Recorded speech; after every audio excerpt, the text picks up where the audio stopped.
At my parents' 20th anniversary, Mom joked my sister had a crush on my husband, so he exposed her affair with the neighbor in front of everyone. Family celebrations are supposed to bring people closer, but when my parents invited my husband and me to their 20th wedding anniversary dinner, I didn't feel excitement, I felt dread. Not because I didn't love them, but because of my sister. Anyone would attend their parents' anniversary because it is a family event. However, I have conflicting feelings about going. The major reason I am apprehensive is because of my sister. You know, my younger sister and I have never been very close. Even though we are only 2 years apart, we do not have a deep bond. A lot of this has to do with her feelings for me. She harbors a great deal of animosity, and this has been the case since we were children. When we were little, our parents were really strict, particularly our mother. She spent years in the military, and that mindset was evident in how she raised us. She was constantly pushing us to compete against one another. It didn't matter if it was sprinting to catch the school bus in the morning, or attempting to outdo each other on housework. Everything seemed like a competition between the two of us. That wasn't just about achieving your best, it was about outperforming your sister. At first, I thought the competition between my sister and me was not too bad. It could have even been healthy. We were simply kids at first, and a little rivalry was understandable. However, with time, things began to shift. My sister began to slip behind, particularly at school. I was always good in my schoolwork. I had good marks, scored well on tests, and sent home report cards that my parents could be proud of. Unfortunately, this simply made matters worse for Emily. Because I was doing well, my mother frequently compared herself to me. Emily faced harsh consequences when she failed to meet expectations. There were nights when she wasn't allowed to eat dinner, and other times she was forced to stand in a corner for hours until her legs gave out. I could tell how much it pained her, not only physically, but also emotionally. Mom repeatedly used me as an example. "Look at your sister," she said. "Why can't you be more like her?" She even made me tutor Emily, believing that if I helped her study, her grades would improve. I didn't mind helping. I wanted to, but it was difficult to aid her when she was under so much pressure from our mother. Emily didn't enjoy studying. It was not her thing. She was more of a fun and active child who enjoyed being outside, running around, and utilizing her imagination. Sitting still with a book bore her, no matter how hard they tried. Emily's continual comparisons and pressure began to take their toll over time. She began to resent me, and frankly, I see why. She felt like she was always a step behind and falling short, no matter how hard she tried. But I did not love being the center of my mother's attention. I despised it too. Not only did I feel awful for Emily, but I also felt pressured by my mother at times, such as failing a test or failing to meet her expectations. I was loud with my mother about Emily and what I saw, but it only resulted in me receiving a reprimand. Then, just before I departed for college, something happened that shocked our entire family. Emily did something extreme. She took an entire bottle of sleeping tablets. Fortunately, our parents discovered her in time and brought her to the hospital. Doctors were able to save her. But that moment transformed everything. It was as if someone had taken the blindfold off my parents, particularly my mother. They learned for the first time how much agony Emily had been suppressing, how deeply she had suffered over the years. It took something as terrible, something that could have resulted in catastrophe, for them to recognize the damage that had been building up inside her for so long. After the overdose, things at home changed dramatically. My parents began attending therapy sessions with Emily to better understand what was going on. Since then, they've handled her as if she were made of glass, as if one incorrect phrase or a little pressure might cause her to crack. Over the years, I've apologized to my sister several times. I've told her how sorry I am for not being more alert and for not standing up for her when we were younger. I attempted to make things right between the two of us. But even now, so many years later, I feel as if my parents continue to treat her as a child. They're overcompensating for all the trauma they caused her. And I do not think that is a good thing. After high school, when my mother wanted Emily to attend college, my sister threatened suicide again, claiming she couldn't live away from home and didn't need a higher education, so she never got a steady, well-paying job because she didn't have a degree or even high grades. Even when she does acquire a job, she has difficulties retaining it. She eventually loses her job, whether because she misses too much work or clashes with her coworkers. It's like a recurring pattern. My sister still lives at home, does not pay rent, and relies on our parents for everything. Food, bills, daily necessities, you name it. To be clear, my sister does not now have any documented mental illnesses, other than the despair she experienced back then. She attends therapy on occasion and is now doing well. She is functional. She isn't struggling as much as she formerly did. She actually hangs out with a group of friends. They usually party. It's not exactly a healthy crowd, but at least she's not alone. The only thing is that she does everything with her parents' money. That, I believe, is the most frustrating aspect for me. My parents never pushed, challenged, or asked her to accept responsibility. They are terrified. And I get it. They are terrified of pushing her too hard and having her do something dramatic again. She is fully aware of this. She understands just how to take advantage of that fear. Sometimes it appears that she takes advantage of it. So when they asked me to contribute money to help with their everyday expenditures, I had to decline. I know they are retired and do not have the same income as before. And since Emily does not contribute anything, it is evident that their funds will not go very far. But I can't keep sending them money every month to help when my sister lives as if she doesn't care about anything. Furthermore, there have been other circumstances, which I will discuss later, that have made it impossible for me to send them money. My hubby now understands my entire family history. He cannot stand my sister. And it's not only because she's my parents' deadbeat daughter. She's also made him uncomfortable on multiple occasions. You see, Emily is constantly flirting with my husband. She has been overly friendly towards him since the day she met him. She attempts to get close to him and even makes indecent suggestions. She justifies her actions by claiming to be lighthearted or nice. When I call her out on it, she downplays it, laughs, and acts as if it's a joke. What makes it much worse is how my parents react to these situations, including the one I discussed earlier. They do not recognize it for what it truly is. Instead of putting Emily in her place or supporting me, they simply reject it. They claim it's simply an innocent crush, like some foolish kid thing. They occasionally make subtle comments that appear to encourage her. For example, when my husband first met my parents, we all sat together and chatted. My mom suddenly said to my husband, who was only my boyfriend at the time, something like, "You are really funny. You know, you'd actually make a much better match for my other daughter Emily. You two have the same kind of humor." My father then weighed in, agreeing with her. He said to my husband, "Yeah, Emily is really funny. Someone like her would probably be more fun for you." Because my husband and I were taken aback by their comments at first, we assumed they were kidding and tried to laugh it off. But throughout the years, my parents have often mentioned that my husband would have been a better fit for my sister. It's like a repeating motif that they've never let go of. They've repeatedly said, "He's so much more like Emily," or commented on how my husband and Emily had such similar personalities, as if this indicated he chose the wrong kid. Even on our wedding day, shortly before the ceremony, my mother grabbed my husband aside and asked him, "Are you sure you want to marry Marisol?" It was as if she was giving my husband one more chance to back out, hoping he would change his mind and leave. Can you imagine how devastating it was to hear that on our wedding day?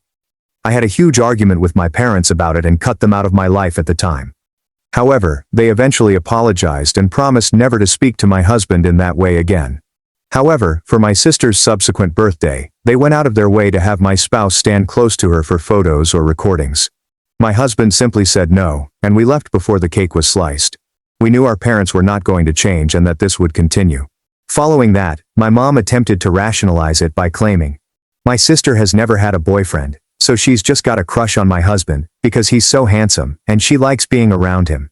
That maybe being around him more will help her set a goal to become better and get someone like him for herself." My father is not doing any better. He said things like, "What's the harm in standing next to her for a picture if it makes your sister happy?" We stopped going to family gatherings that included my sister. No birthdays, no parties, nothing. We have fully removed ourselves. My husband and I both stopped visiting our parents. However, my mother urges that we attend this time since she has invited all of my relatives and extended family and does not want me to miss out because people may start asking questions. But I already know what's going to happen because my sister will be there, and neither of us, particularly my husband, wants to go. While that bothers me, I wouldn't have married him if I knew he'd leave me for that loser. It's simply disrespect towards me. However, my husband is uneasy, so we are prioritizing his decision. I wouldn't mind seeing distant relatives who I haven't seen in a long. But none of this is worth it. I'm not writing to ask if I should go, but rather to tell you about my family and get this off my chest, as the invitation has made me reflect on my childhood experiences. Update 1. First, I'd want to thank everyone who responded on my post. With so many posts out there, I assumed no one would read it. My husband mentioned something to me after thinking about my parents' invitation, which prompted me to consider. He argues that if we don't go, my parents will have to come up with an excuse for why I won't be there for their anniversary, and it won't look good. He thinks we should go. And if my sister steps out of line, it will be an excellent opportunity to put them in their place in front of everyone. They would have no reason to tell relatives or friends a different tale later. I am not suggesting that is a bad idea for my spouse, but I am considering it since it may go horribly wrong. Update 2. So, we chose to attend my parents' wedding anniversary, and I think the conclusion is very favorable. Throughout the ceremony, my parents were visibly thrilled to see me. My mother hugged me and told me she didn't expect me to arrive and was relieved that I did. I simply nodded and smiled. Everything was going fine until dinner. We were all sitting at the table catching up and making light chat. Then one of my aunts casually said that all of my cousins were already married or in relationships, with the exception of my sister Emily. She chuckled slightly and asked her, half-jokingly, why she was still unmarried, and whether she was dating someone she wanted to marry soon.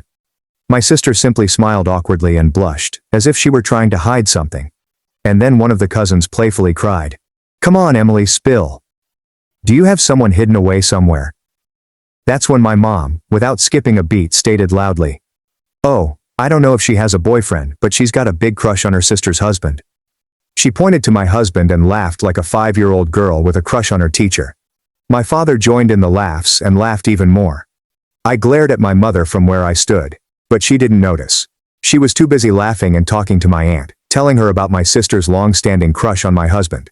Then, as if that wasn't enough, my aunt turned to my husband and asked him loudly and carelessly, "Do you have any brothers or cousins Emily could date?" Perhaps some of the family chuckled when they heard this. My sister merely stood there, blushing and smiled softly. She did not attempt to stop my parents. She did not attempt to alter the subject. She simply stood there, absorbing the attention as if it were a compliment. I felt heat rise in my face, but I calmed down because we had planned for this. I planned to speak something loud enough for everyone to hear. I wasn't going to wait for a text from a somewhat deaf cousin the next day wondering why I had degraded my parents. I turned to my mother and yelled, "How dare you talk about my husband like this?" The entire table fell silent and began listening. I said to them, "You promised me, both of you, that you wouldn't cross this line again. You swore you would respect our boundaries and stop putting us in awkward situations. But here we are again. You're laughing about my sister having a crush on my husband. You find it funny because you're just as idiotic as she is." Then I addressed the rest of the table, my cousins, aunts and uncles, and said, "Let me ask you a question. How many of you think it's okay for someone to openly say they have a crush on their own sibling's partner, and for the whole family to laugh about it like it's a comedy scene? Do you really think this is normal?" Suddenly, no one had an answer. Then I turned toward my sister. I just let it out. "You've been acting like a pervert towards my husband for years. You flirt with him every time we're together. You send him text messages late at night, even though he's never responded and has begged you to stop. You attempt to stand too near to him.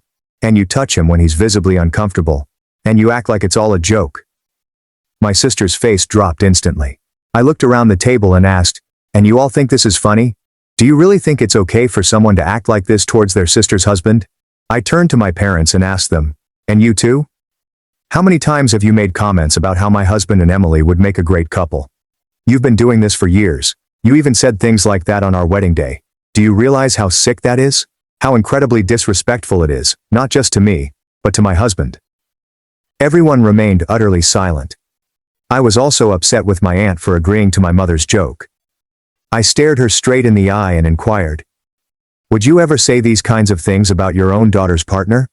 Would you tell your son-in-law he'd be a better match for someone else in the family?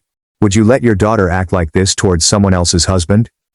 She looked astonished before slowly shaking her head. "Exactly. That's what I damn well thought.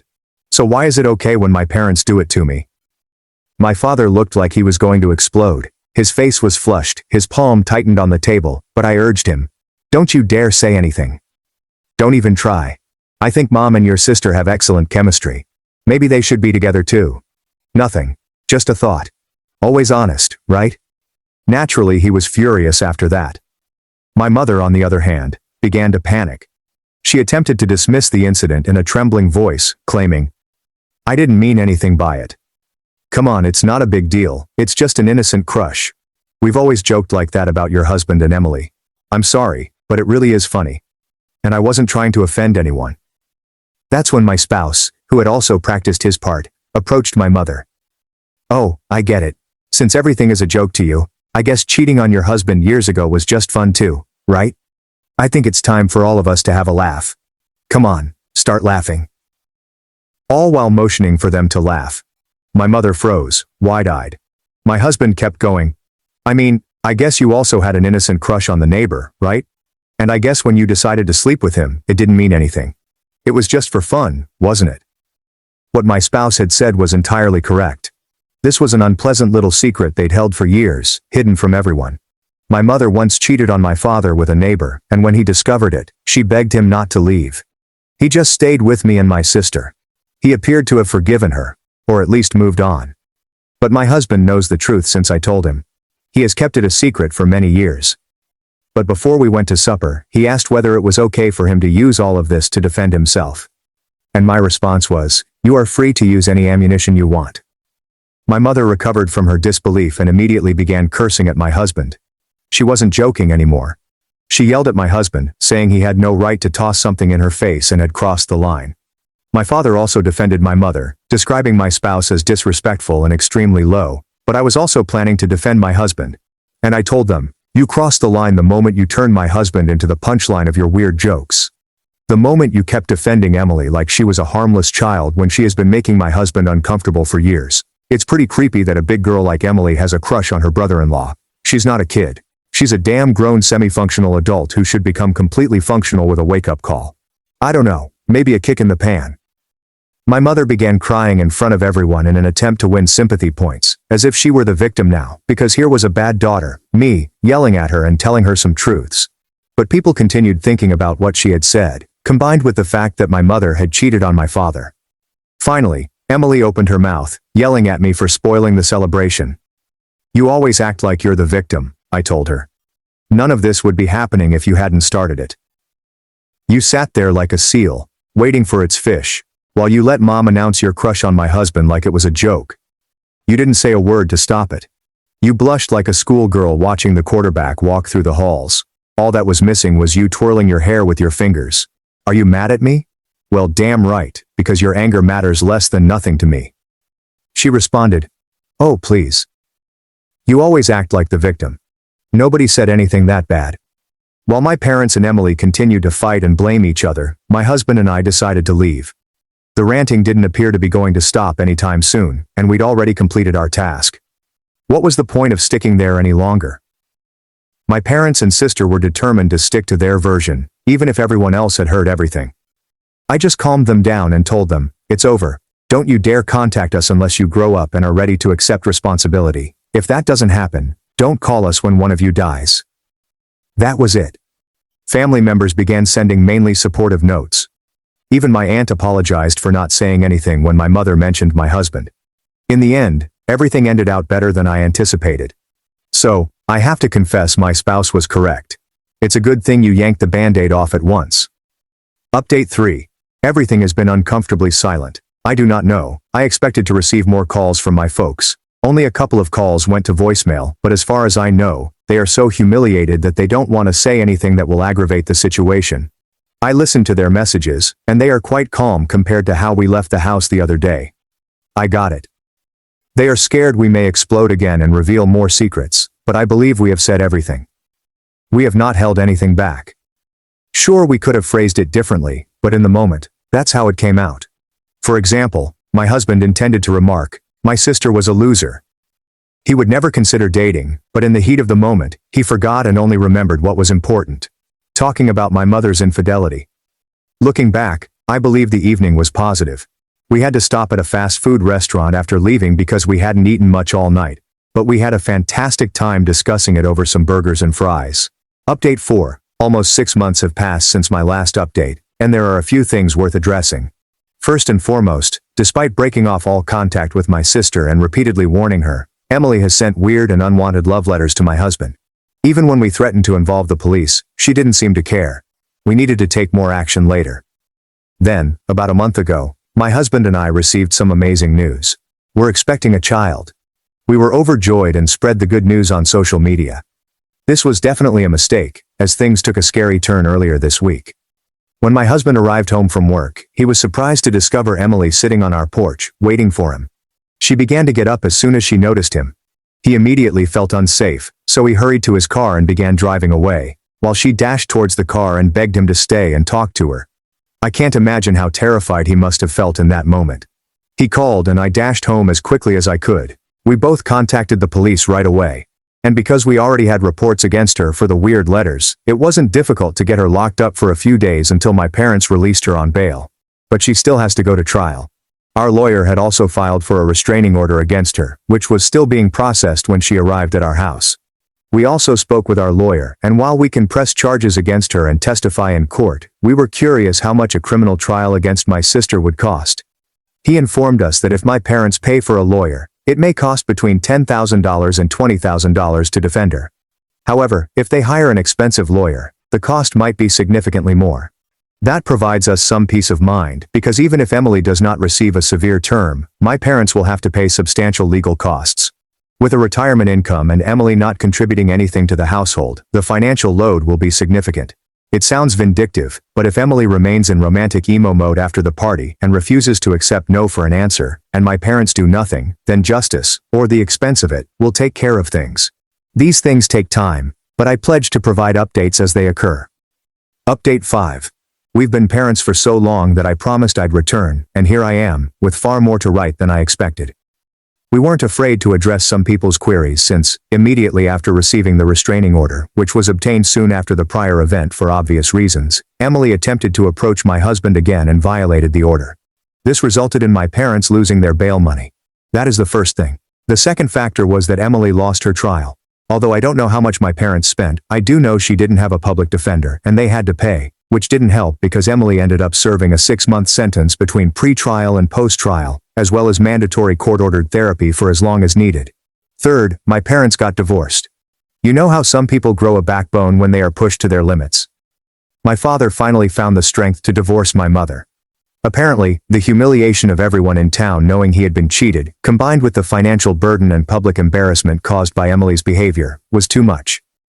My mother has custody of Emily, but not in the usual sense because she is not a minor and she has taken her to live with her. They'd both returned to work since, between Emily's legal issues and the divorce, neither of them could afford to live solely on savings. Imagine if I had listened to those who believed I had done enough with the dinner and that not dropping the charges against Emily was too vindictive of me. I do not feel the same way. Fourth, the family has been ignoring them. They've demonstrated this by not lending money during the trial, or unfriending and blocking them on social media. Fifth, social media has played a key role in this, as it has not been us. But let's just say everyone in town knows who my parents are now and who Emily is. That is why they have had such a difficult time renting after losing their home between the trial and the divorce. My father has relocated out of state, while my mother has just moved a few towns further away, because the court has ruled that Emily cannot leave the state. Sixth, nothing much except that life is considerably happier. Emily may appear to be a threat because she is still around, but she is subject to a restraining order and has a criminal record. Not even she is stupid enough to attempt to spend extra time in prison. Seventh, it's time for additional thank yous and hellos while I'm still enjoying motherhood.